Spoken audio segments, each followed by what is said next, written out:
Gopi Jana Vallabha Kirvaratari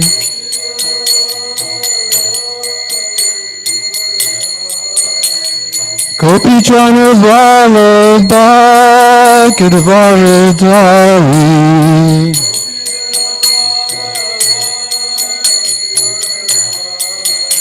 Yasodanandana Bhaja Jana Ramshana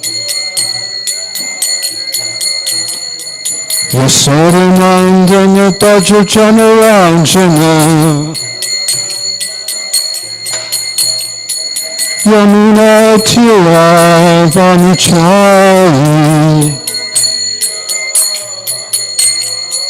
Yamuna Tira Vanachari Jaya Radha Madhava Kunjabi Hari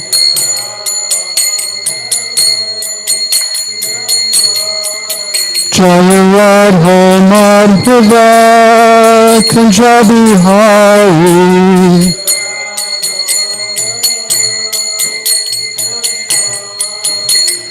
Gopi Jana Vallabha Kirvaratari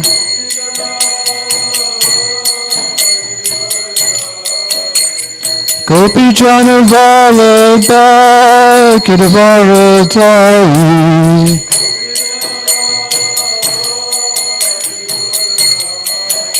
Yasodanandana Bhaja Jana Ramshana Yasodanandana Bhaja Jana Ramshana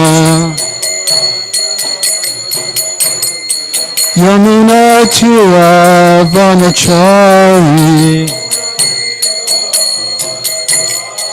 Yamuna Tira Vanachari Jaya Radha Madhava Kunjabi Hari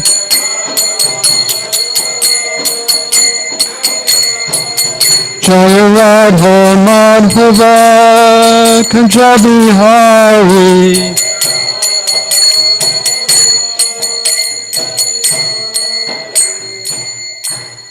Jayam Swa Vishnu Pad Paramahamsa Pavajakacharya Asatar Siddha Sri Srimad Abhay Chana Vinda Bhakti Vedanta Swami Prabhupada Ki Jai Jayam Swa Vishnu Pad Paramahamsa Pavajakacharya Asatar Siddha Sri Srimad Srila Bhakti Siddhanta Saraswati Goswami Maharaj Prabhupada Ki Jai.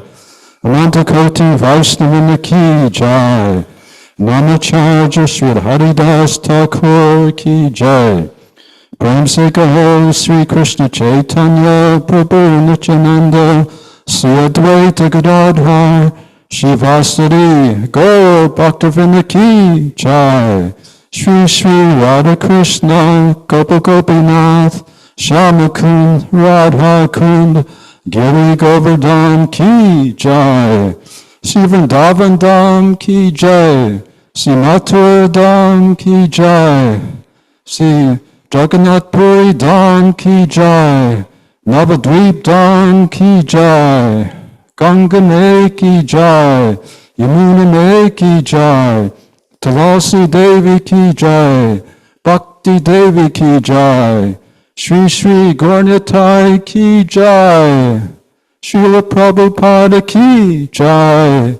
Samaveda Bhaktivinoda Ki Jai. Gaur Premanande.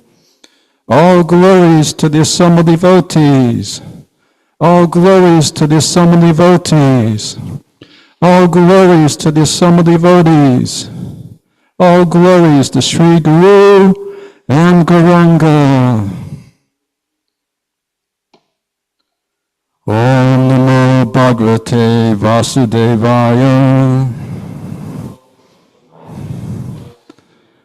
Om Namo Bhagavate Vasudevaya.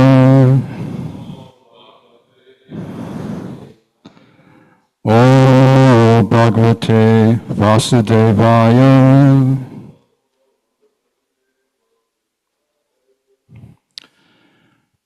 Srimad Bhagavatam, the Science of God, Canto 3, the Status Quo, Chapter 1, Questions by Vidura, text number 9.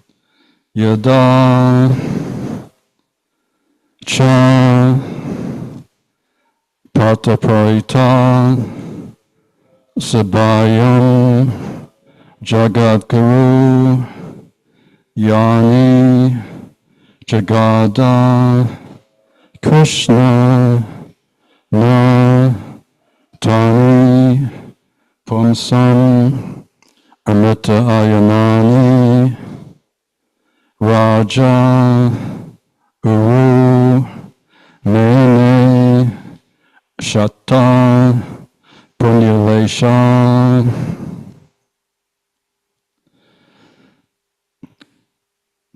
Yada chaparta parita sabayam Jagad Guru Yani Jagada Krishna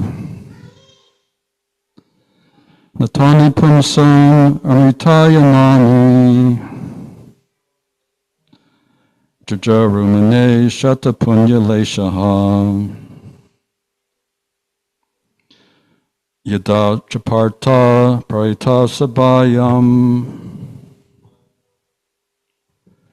Jagad Guru Yani Jagada Krishna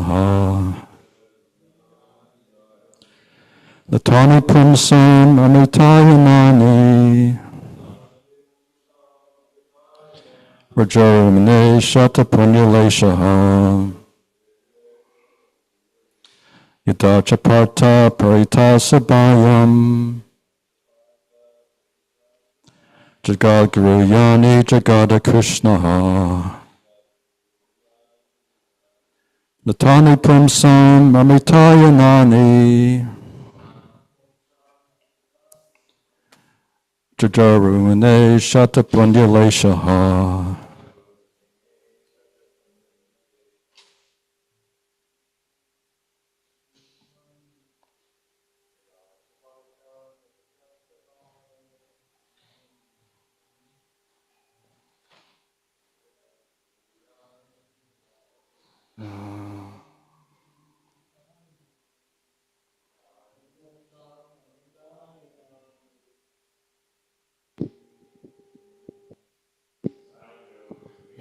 Shatapunya Leshaha.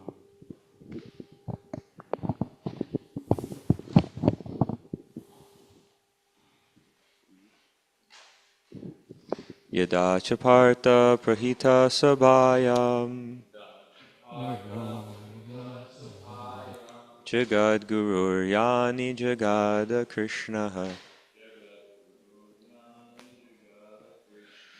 Natani Pumsam Amritayanani Rajo Rumene Shata Punyaleshaha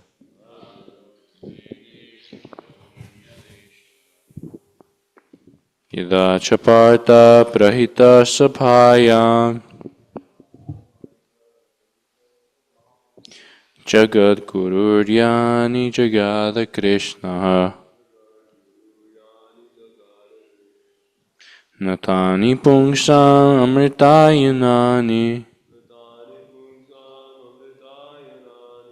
Rajo Rumene Kshata Punyalesha.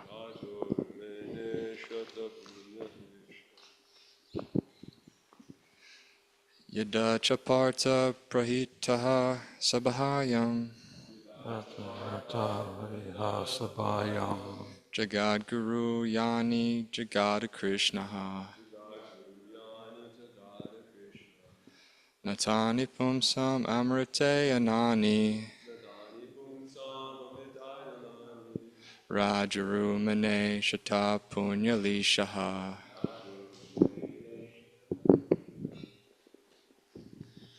Yada chaparta prahita sabhayam Jagat Guluryani Jagadara Krishna Nathani Pumsham Maritanyanani Rajo Rumene Shatapunyalesha Rajorumene Shata Punyalesha Yada cha partha prahita sabhayam Jagad Guru Yani Jagada Krishna Natani Pungsam Amritayanani Rajorumene Shata Punyaleshaha.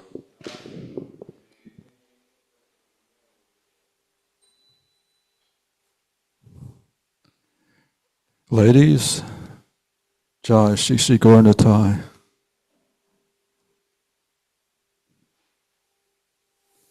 Yada, when, Cha, also, Partha Parita, being advised by Arjuna, Sabhayam, in the assembly, Jagat Guru, the teacher of the world, Yani, those, Jagada, went, Krishna, Lord Krishna, Na, never, Tani, such words, Pumsam, of all men of sense, Amrita Ayanani, as good as nectar, Raja, the king, Dhritarashtra or Duryodhana.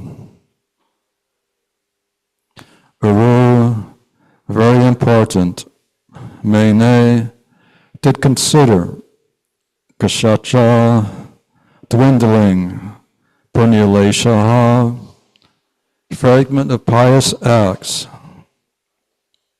Translation and purport by Jagat Guru Srila Prabhupada.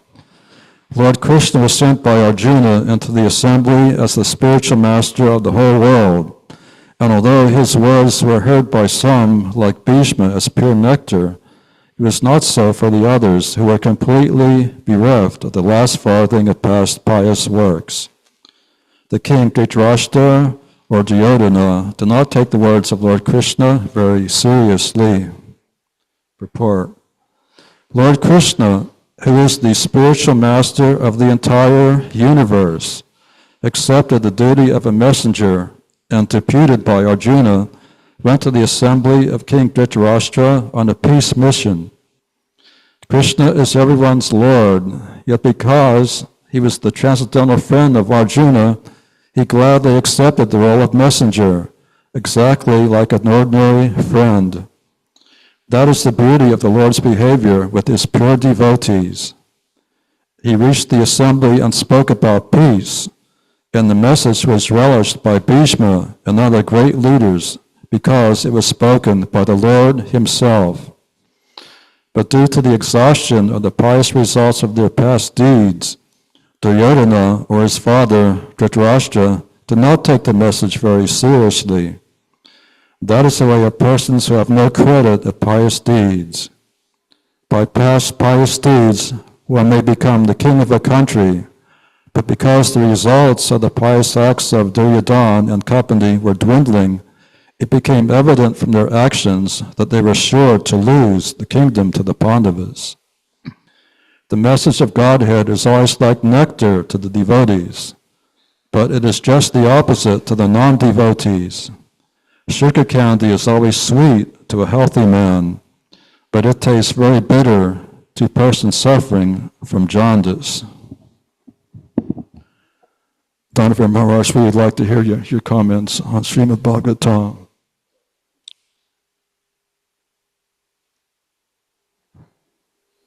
And what is day for the self-realized souls is nighttime for the uncontrolled, materialistic persons.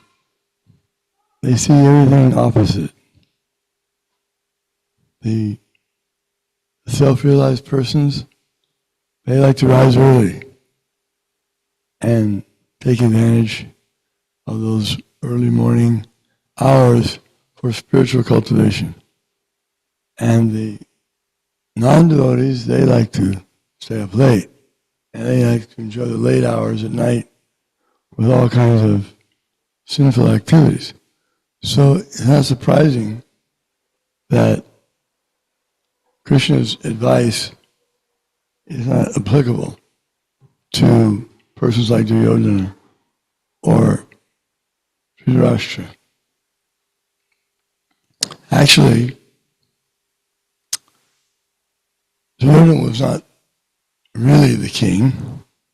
He was it was kind of understood that because it was an unusual situation, that because Pandu had passed away so early, his sons were not fully grown yet. So his son, Yudhishthira, would have become the next king. But there was intrigues, because Dhritarashtra thought, maybe I was born blind, so I couldn't take the kingdom. I couldn't become the king. But why not my son? My son's not blind. But the problem was everyone told him, your son is bad fellow. Everything about your son is inauspicious. His birth is extremely inauspicious. When he was born, there were jackals making sounds. All the low animals were delighting. But the saintly persons knew that these signs, omens, were so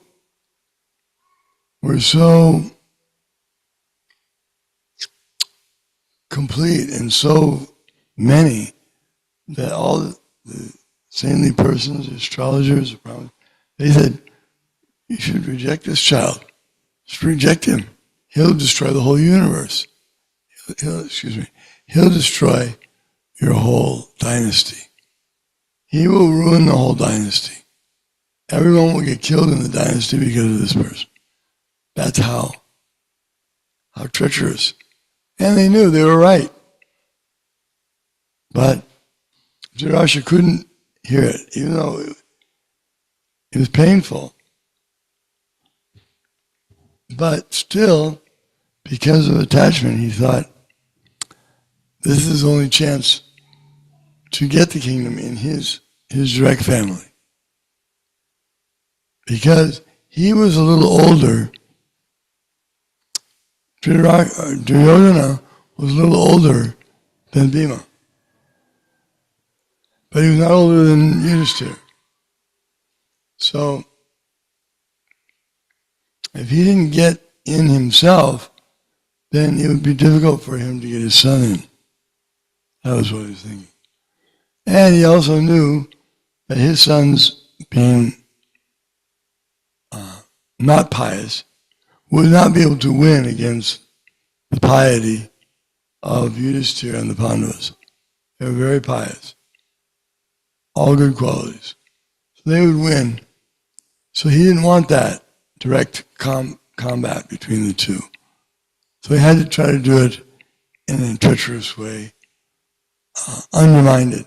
And Shakuni was very helpful to Dhritarashtra and Duryodhana because Shakuni, he was the son of king of that part of the planet. His father was a great king. And his sister, Gandhari, she was very beautiful and very good qualities. So when it came time for marrying the would-be kings, Pandu's sons, they chose, not Pandu's son, sons of Dhritarashtra. He had 3 sons, Vyasadeva. Vyasadeva stepped in as a brother type because the Chittavirya, the son of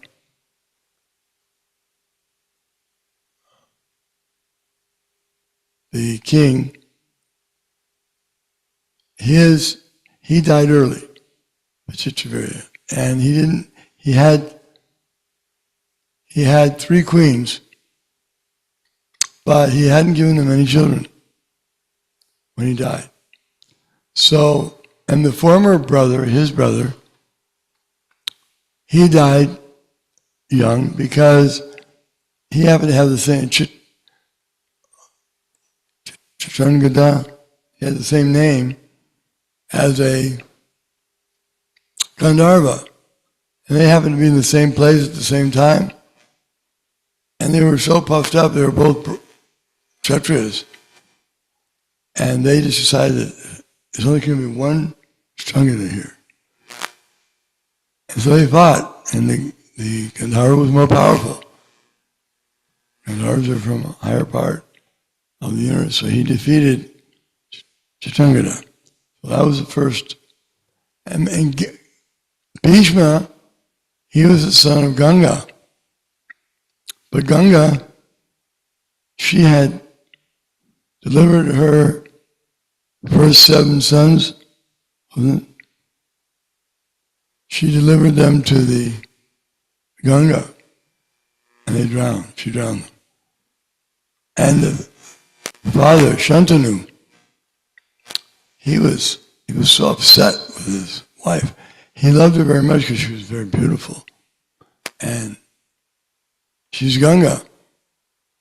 But he finally said, I can't do this anymore.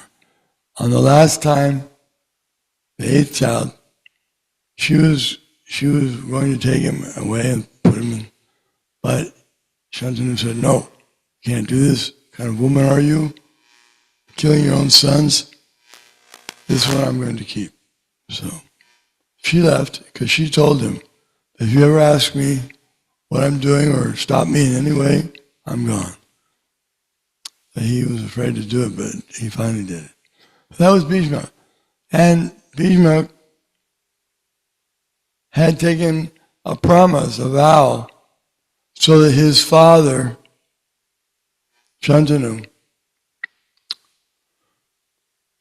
could marry Satyavati, the daughter of a fisherman. She was very beautiful and very qualified. And Shantanu, he lost his wife, Ganga, because she left. She went back to the heavenly planets. So now he fell in love with Satyavati, but the father wouldn't agree to the marriage. The father was very paka businessman, good negotiator. So he wanted that his own son should be the king. He didn't want that Bhishma should be the king. So he wouldn't agree to the marriage. But then Bhishma came, he found out about it. Bhishma came and said, no problem, your son will become the king. I renounce my rights. And the father of the fisherman said, that's very nice, but what about the son of your son? What about your sons? You may renounce the kingdom against my son, but what if your son, if he wants to fight with my son, then he'll be powerful and he'll remove him. So people said, then I won't have any sons. I take a vow of brahmacharya my whole life.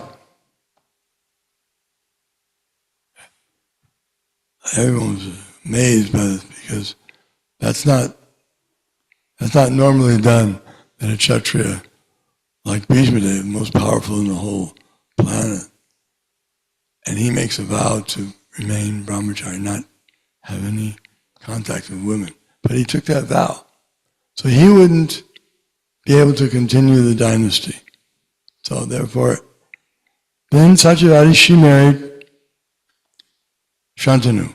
And from Shantanu and Satyavati, they produced Vichitravirya and Chitrangada. So they both expired.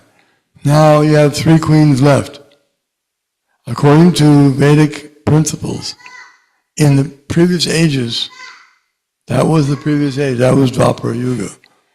This is now Kali Yuga, but at that time it was still Dwapara Yuga. And it was allowed to perform, they had a sacrifice, which allowed the brother, if a king could not produce children, or a man could not produce children, his brother could be asked to do so. And that was not irreligious in a crucial situation. Satotpatim, the 4 different, these activities are not allowed in Kali Yuga. Ashwamedam Govalambam Sanyasya Palapaitukam Devarena Sutotpatim Galo Pancha Vivarjaya. Not allowed, these 5 things. So, but it was allowed then. And so they thought, well, where's the brother? The brother is Bhishma Dev. So Bhishma Dev, would you do it? Would you impregnate these 3 queens that didn't get any children? He said, no, I'm brahmachari. And he said, what are we going to do? How are we going to keep the dynasty going? And Satyavati, the daughter of the fisherman, she said, well, I have a solution. We're all ears, everyone said. She said, I have another son. Not known, but her son was Vyasadeva. While she was taking care of the boat and sometimes rowing persons across the river, a sage came there.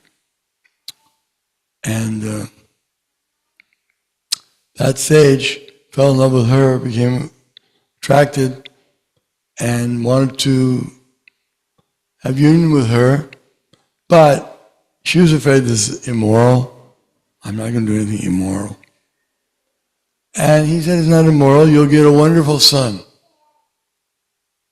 A great son. And so, anyway, she agreed. There were some conditions. And that son, Dvaipa, he was born on an island, so he was called Dvaipa. Island born. Because the sage he had that power. He put a fog, made sure there was a big fog so no one would see, and the child grew up immediately. And so by his growing up, then he went away with her permission.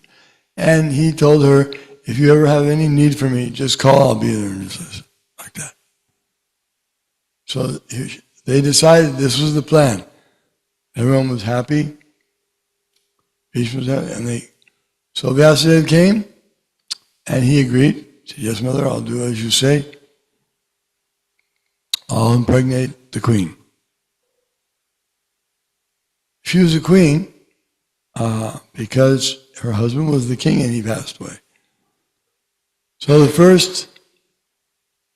he went to the first queen because that was decided. She got the opportunity first. She was the eldest. And she had married first.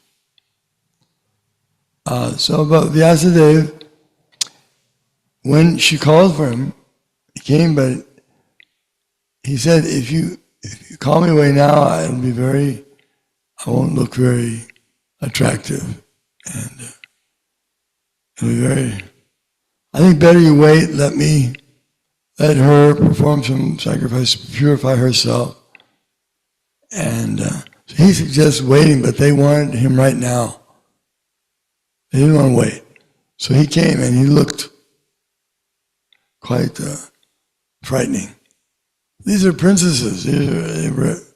They were expecting someone like Bhishma, someone really attractive, but Vyasadeva was performing severe austerities, and he looked really difficult to bear for a woman. So she couldn't even bear to look at him. He was so disagreeable to her eyes. She closed her eyes. So when the time came for them to have union, she did, but she closed her eyes. She couldn't open her eyes the whole time. So after they had union, they asked Vyasadeva, did you produce, will there be another king in our line? He said, yes, but he'll be blind.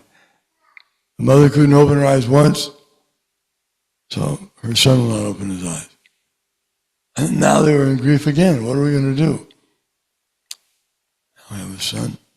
So anyway, they went through, and Vyasadeva impregnated again, and this came Pandu, and then third time, because the maidservant, the first queen got another chance again, but this time she just couldn't even go. She didn't even go.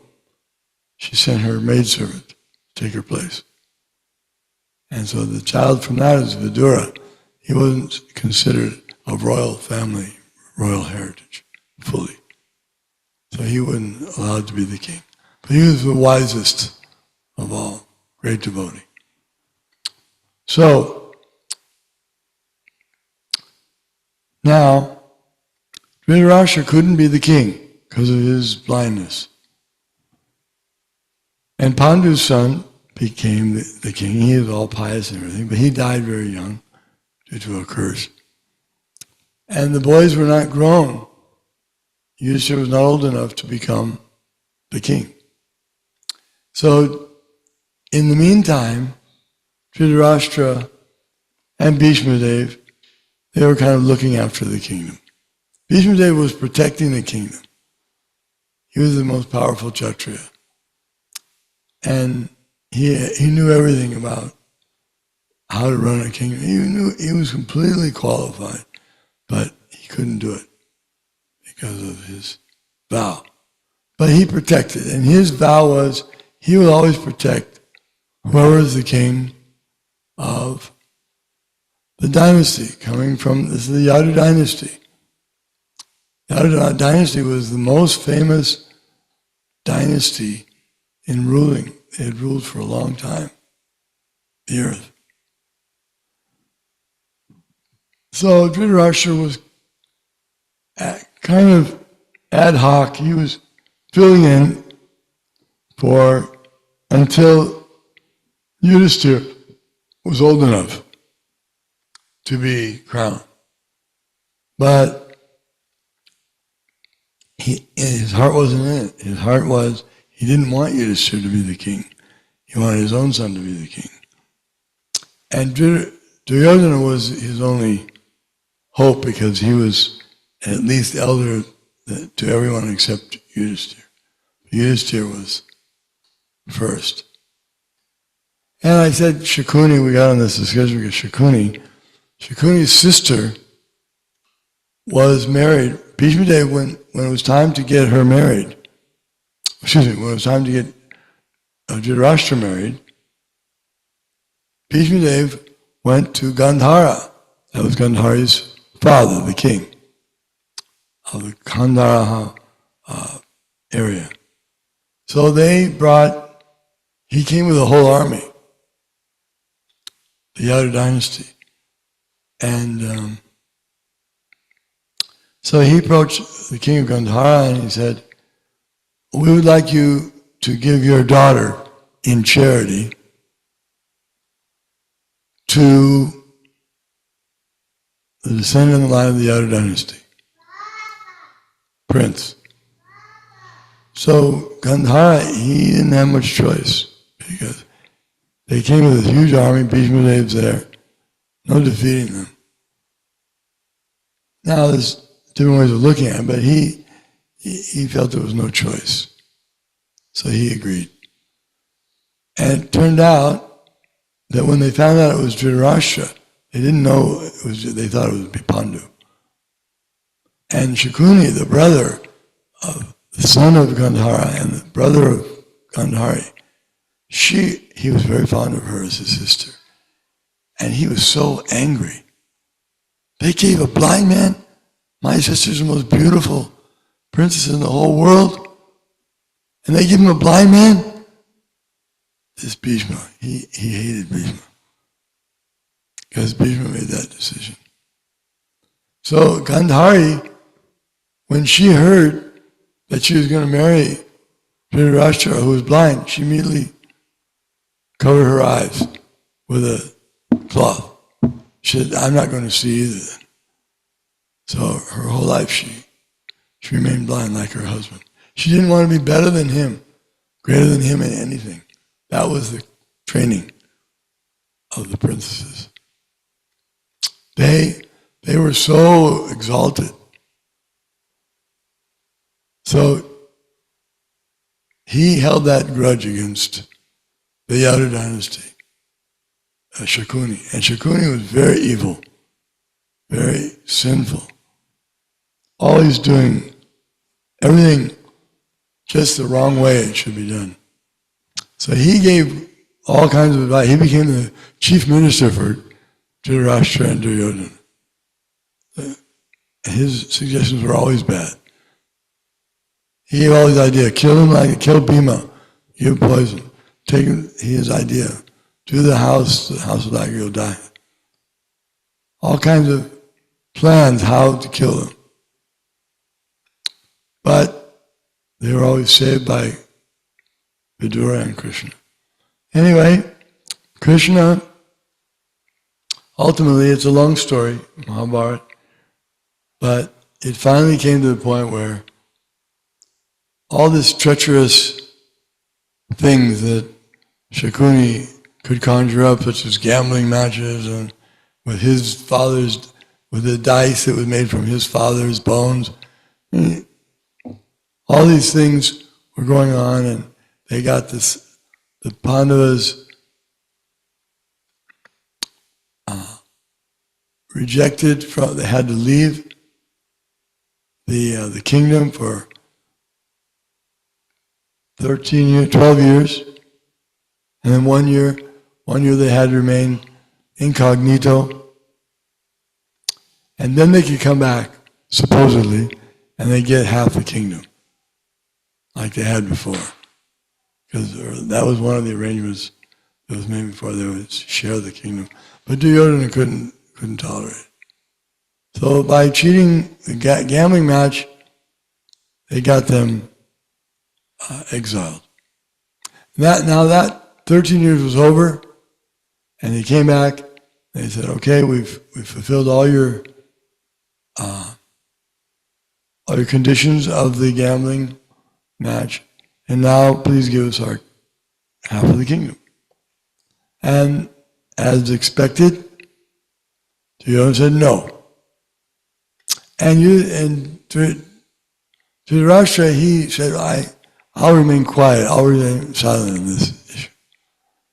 When things got difficult, he would just say, I just remained silent. But he always went along with his son. So now, the Pandavas are back. They've done all the things they were supposed to do. And now they're asking for their kingdom, and Duryodhana said no. So then, one last try, Krishna, I'll go on the peace mission, because they asked him. Yudhishthira and Arjuna asked him, please go, and you try to make peace. And Krishna said, when he went there, he was received very nicely by some of the members, like Bhishma, Vidura, Drona, all these. They were very, very respectful. They knew he was the Supreme Personality of Godhead. But not by Dhritarashtra and Duryodhana. So Krishna knew that he could negotiate on behalf of the Pandavas. Anything he said they would accept. So when he went there and Duryodhana said, no, we're not going to give them any land. He said, at least give them 5 villages. Krishna knew that they would accept 5 villages. Because they're Kshatriyas, they have to be engaged in some kind of conducting or ruling. They're trained as rulers. They'll be under you, but at least 5 villages. No, I cannot spare as much land for the Pandavas as there is under the space and pin and needle point. That much land they can't have. So then Krishna, all right, that's it. He came back, he said, prepare for war. And that's why the battle. It wasn't the Pandavas' fault. It wasn't Krishna's fault. That was just unfair. And so there was nothing else they could do. They couldn't get a kingdom by fair means or by means of negotiation. So he said they have to fight Duryodhana. He was at least a great warrior. That's a fact. And it turns out the Mahabharata, many of the persons, the Kshatriyas who were fighting there on the wrong side, but they went to heavenly planets and things like that because they fought valiantly. They were Kshatriyas.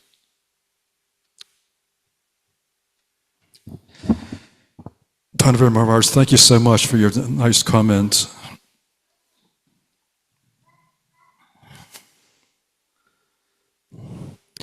So this verse is just like nectar for the devotees, but for the non-devotees, they're not interested. So the Srimad Bhagavatam is the postgraduate study in the Vedic literature, and it's relished by the Paramahamsas. So the karmis of Kali Yuga, they're thinking, why should we hear about God? We could be earning money at this time. So those who are hearing Srimad Bhagavatam, that they're the most fortunate souls in the universe. And those who are born in the land of Bhardavarsha, they're more fortunate than the demigods, because even the demigods desire to take birth in the land of Dharma or Bhardavarsha.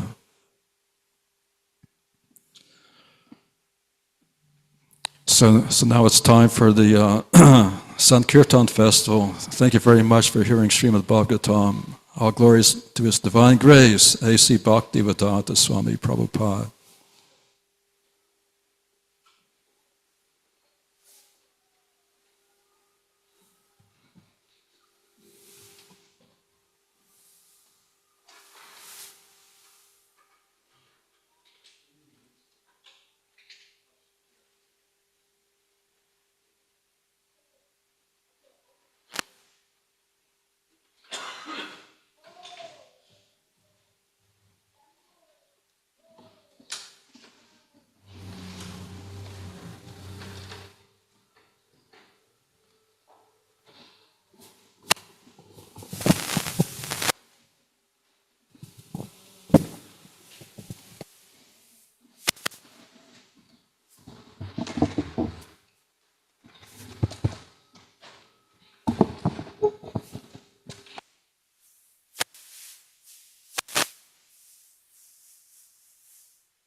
Rama, Rama Rama, Hare Hare.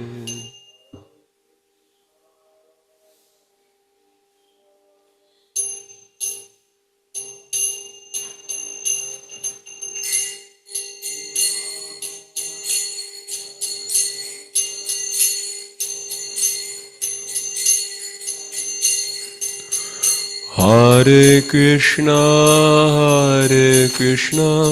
Krishna Krishna, Hare Hare, Hare Rama, Rama Rama, Hare Hare.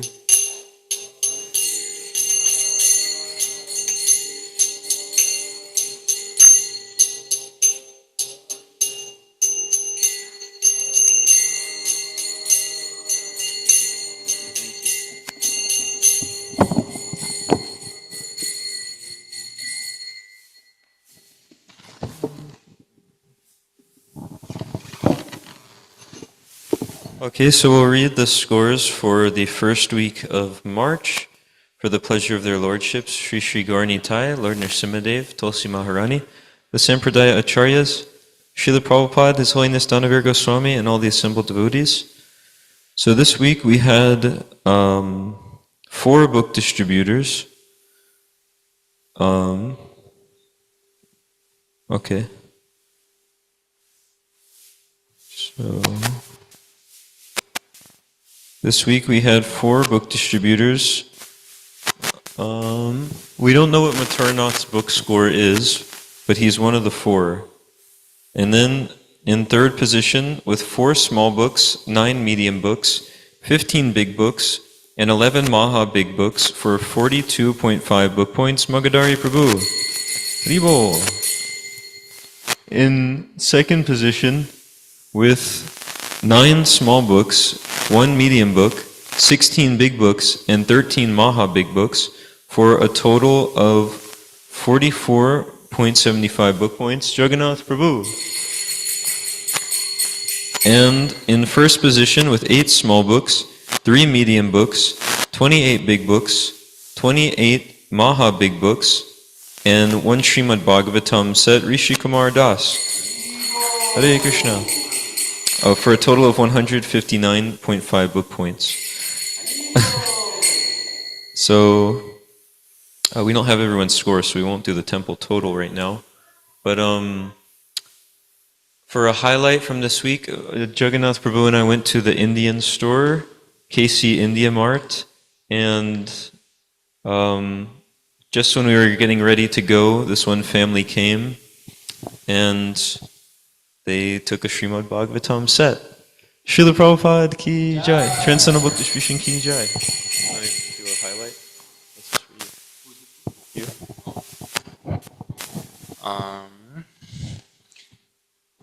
So my highlight was, I think this was Friday, yes.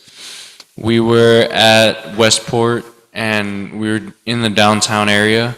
We were walking shop to shop and there were these, there was this really cool, not cool, there was this shop. It was like a CBD shop. It was like a cannabis shop. And I think it was pretty dangerous to go in there. But I thought it'd be good because, you know, these people, they like spiritual things. So, oh really? Oh, so the lady that we talked to a little earlier, she said that the people that we went to who took the books, that they would like it as well. So this shop we went to, I was praying the whole time. I was just saying, I was just praying to the Super Soul, please let these people take books. Let me say the right thing so that they take books. And the Super Soul was letting me be very calm and very friendly and very sober. So so it was nice. They're very excited to take the books. They said that a lot of people go into their shop and they like religious or spiritual things that catch other people's attention. So yeah, and we have a picture of her as well. She was a very far out looking lady. She had dreadlocks and she had tattoos, but she was very nice and sweet. So thank you, Transcendental Book Distribution, Ki Jai. I think you went upstairs. Do you want me to give? Jai.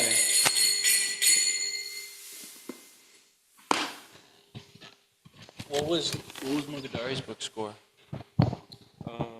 42 points.